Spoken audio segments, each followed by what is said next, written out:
Um monte de rapazinho de 20 anos falando, não, a minha inteligência artificial, compre essa, compre essa. E os caras estão vendo só uma questão de curto prazo, de lucro.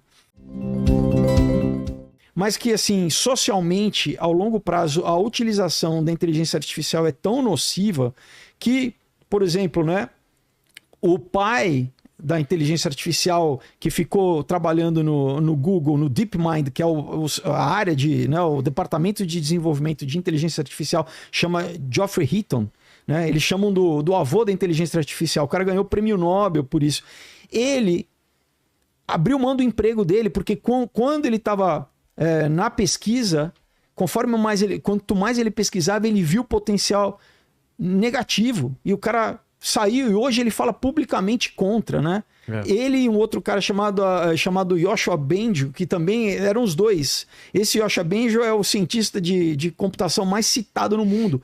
Hoje em dia o cara dá TED Talk falando sobre o perigo da inteligência artificial. Então você fala, pô, o que os caras que fazem inteligência artificial, como o cara que eu citei antes, né? O Joseph Winterbaum lá do chat, que criou o primeiro chat, o chatbot, o Elisa, ele também, durante anos, o resto da vida dele, ele falou contra dos perigos. Por quê? Porque os caras viram o potencial de que, assim, não é só uma ferramenta. Você está criando, basicamente, um ser autônomo, né? Que tem o que eles chamam de propriedades emergentes, assim, que é muito louco. Conforme a gente entra mais nessa questão, aí deixa mais para o final, mas assim, eles falam, cara, por exemplo, como que já tem gente se suicidando? Ano passado, um menino no Texas de 14 anos se suicidou porque a inteligência artificial convenceu ele, começou a ter conversas sexuais, ele se apaixonou pela inteligência artificial, a inteligência artificial falava para ele não se relacionar com meninas de verdade. Mas aí você não acha que a rede social, nesse caso, ela é mais, hoje em dia, atual, assim, não com o potencial, mas a rede social é muito nociva. Então, e a gente tá sobrevivendo, ou seja, se você pensar um mundo antes ou depois das redes sociais, ou antes ou depois da invenção das redes sociais, a gente tem muito a se pesar. Mas eu acho que é melhor do que pior ou não? O que você acha? É difícil essa conclusão, né? Cara, se a gente hoje com rede é melhor, todo mundo deprimido, com a cabeça ferrada. Então, olha já o impacto negativo da rede social, né? Porque teve processo no Meta que a rede identificava pelas postagens das meninas se elas estavam deprimidas, e aí eles começavam a dirigir elas para propagandas de beleza. Isso vazou. Agora, isso, cara, é um pedacinho só do potencial que um chatbot tem de... Primeiro, novamente, você baixou achando que vai usar só para alguma coisa. Mas por outro lado, o chatbot, né? Vou defender agora, né? A inteligência artificial, que é um agente de terapeuta, é o mais baixado do mundo. Estão questionando até sobre isso. Acabaram de cancelar um porque exatamente chegando a estudos de que é nocivo, que as pessoas ficam mais deprimidas, mais solitárias. O Mark Zuckerberg veio falar agora, agora nós vamos ter amigos virtuais para vocês. Caramba.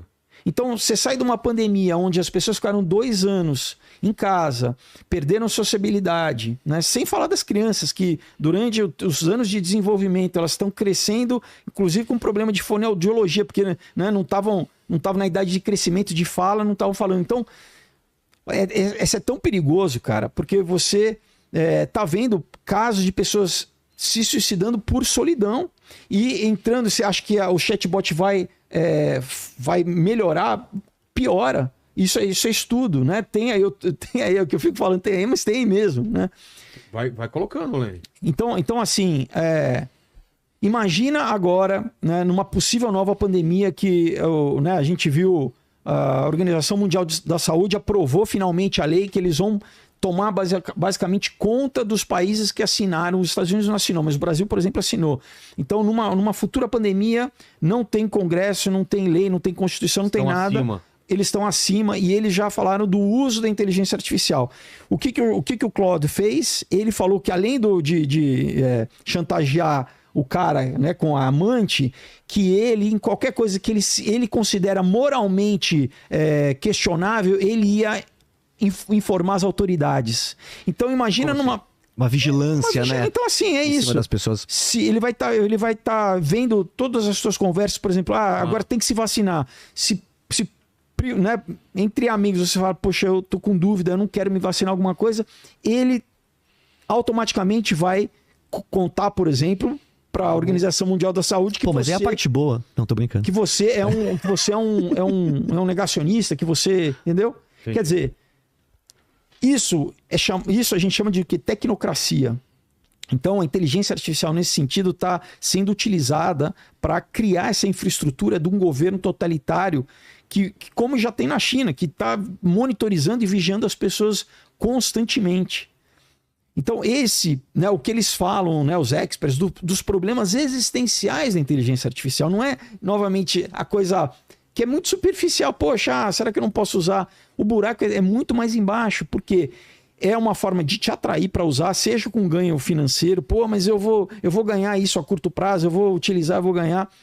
Tem, né, outra matéria que eu mandei, que é também pesquisa, que os caras vendo, é uma matéria do Atlantic, que fala assim, no final das contas, tudo o que eles prometem de produtividade, eu vou ter muito mais tempo, né, utilizando, viram que com mais de 7 mil usuários que as pessoas não tiveram mais tempo. Não ganharam e nem aumentou a produção delas.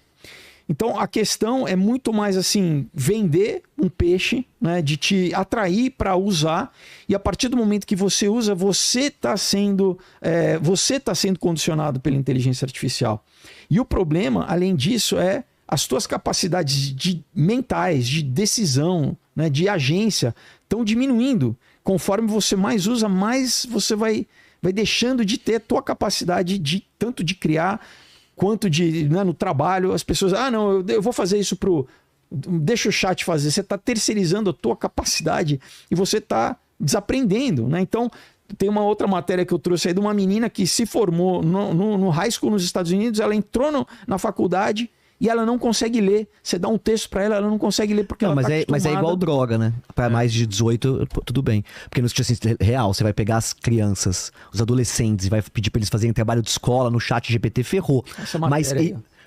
Tá vazando o áudio aqui. Mas, cara, eu tô estudando como que as empresas podem performar mais, não demitindo pessoas, mas, por exemplo, hoje eu consigo entregar muito mais trabalho, eu consigo fazer trabalhos que eu não conseguiria fazer por causa da inteligência artificial, cara. Mas é você que faz? Óbvio que sou eu que faz. É a mesma coisa se você perguntar se é o computador que faz. Se é o computador que faz ou se é você que faz, claro. Quando surgiu a arte digital, quando surgiu a Pixar, quando surgiu o abajur da Pixar, o Vilela pode confirmar, questionava a mesma coisa. Mas o cara tem que saber desenhar. Ele tem um tablet, ele desenha. Não, mas a gente... não é um prompt. Não necessariamente. Ele tem a capacidade você de desenhar. Você pode pegar e digitalizar o copo, você não precisa desenhar. Você pode saber só moldar. Mas pode... E o talento? Mas, cara, não. E o talento da pessoa? Aí você tá errado, desculpa. Aí eu teria que te mostrar o meu workflow, pra você ver como é que eu faço o trabalho, pra você ver que, primeiro, a inteligência artificial não faz sozinha.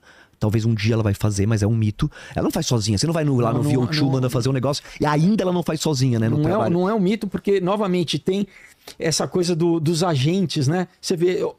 Por incrível que pareça, ontem eu vi a matéria... Não, mas se ela faz sozinha, eu desafio alguém a fazer o que eu faço, me mandar porque tá contratado. Porque quando as pessoas entram e falam assim, Bock, porra, isso aí é um prompt, eu falo, então, por favor, faça isso, me mande, que no outro dia você tá contratado com um puto emprego. Porque, gente, hoje em dia, quem entender disso aqui e não ficar negando, vai ter emprego, cara. Hoje, isso aqui é garantia de um currículo. Porra, eu te falo, eu consigo hoje faturar, Vilela, muito mais fazendo com inteligência artificial do que com uma produtora convencional, cara. E aí eu tô falando o quê? Do dia a dia, de pagar conta. Eu hoje vou indo... Calma, não, deixa eu falar, peraí. Vai precisar de você. Não, peraí, deixa eu falar. Eu fui em universidades, cara, e tenho feito esse rolê em universidades pra dar uma visão ao contrário pros jovens. Porque, por exemplo, no caso do audiovisual, a gente tem uma galera muito grande se formando em audiovisual e que, tipo, o que os caras vão fazer? Podcast é a esperança, porque o audiovisual é totalmente ferrado, ou seja, a cultura não é tão incentivada. Você sabe como é que é o cinema brasileiro? A gente precisaria de muito incentivo, muita coisa pra essa molecada ter emprego pra todo mundo, né? E a inteligência artificial no audiovisual, ela traz a possibilidade de democratizar a produção de histórias, contar história, ou seja... Vou dar um exemplo, né? Então, assim, a pessoa que não tinha... Eu brinco com a inteligência artificial no audiovisual, cara, nenhuma ideia mais vai ficar no papel. Pô, você tem uma ideia de uma animação. Animação, você sabe... Tem uma equipe de 200 pessoas mais pra fazer uma animação. Não, você pode ter uma equipe de 20. A real é que, assim, eu tenho conversado com alguns diretores de estúdio de animação, de games. Cara, tenho conversado com diretores dessas empresas. E alguns me falaram assim, Bock, a gente já tá usando isso já faz mais de 2 anos. A gente não anuncia isso, mas, por exemplo, não faz mais sentido hoje você renderizar um fluido se não é por inteligência artificial. Não faz mais sentido você renderizar hoje, mandar o fluido. O fluido é um exemplo super complexo de coisas que você precisa renderizar, mas a própria animação você consegue fazer muito mais rápido. Então o Blender, né, você conhece? Fez Flow, que ganhou o Oscar de animação. Eles fizeram lá em 5 pessoas, numa equipe reduzida, demoraram 4 anos. Hoje eles podem fazer aquilo e vão conseguir fazer em 2, 3, 4